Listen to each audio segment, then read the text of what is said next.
Mantan penyidik Komisi Pemberantasan Korupsi Yudi Purnomo menilai pencegahan ke luar negeri terhadap Yasona Laoli sudah tepat.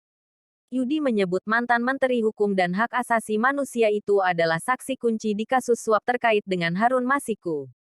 Yudi mengatakan Yasona adalah saksi terakhir yang diperiksa sebelum KPK menetapkan status tersangka. Dengan demikian, pencekalan bisa dilakukan meskipun Yasona hanya berstatus saksi saat ini. Yasona adalah saksi kunci dalam perkara ini sehingga harus dicekal yang merupakan kewenangan penyidik, kata Yudi dalam keterangan tertulis. Kamis tanggal 26 Desember tahun 2024. Yudi meminta Kementerian Imigrasi dan Pemasyarakatan segera menyampaikan pencekalan resmi kepada Hasto Kristianto dan Yasona Laoli.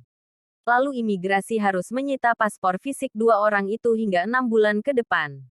Yudi berkata keputusan pencekalan merupakan kewenangan penyidik KPK.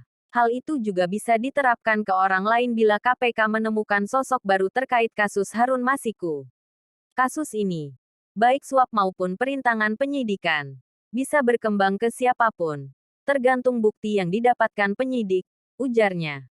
Sebelumnya, KPK melarang dua politisi PDIP, Yasona Laoli dan Hasto Kristianto, ke luar negeri. Pencekalan itu dilakukan setelah penetapan Hasto sebagai tersangka kasus suap Harun Masiku. Hasto diduga terlibat dalam penyuapan terhadap Komisioner KPU Wahyu Setiawan.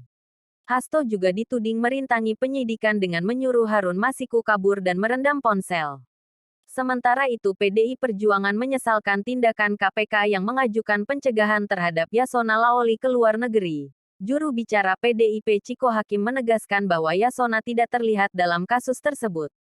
Kami sangat menyayangkan hal ini. Karena tidak ada kejelasan dan keterlibatan Pak Yasona. Juga sama sekali tidak dapat dijelaskan terkait dengan kasus yang sedang berlangsung ini. Kata Ciko. Kamis tanggal 26 Desember tahun 2024. Ia berharap KPK menjunjung tinggi profesionalitas dalam mengusut kasus korupsi di Indonesia.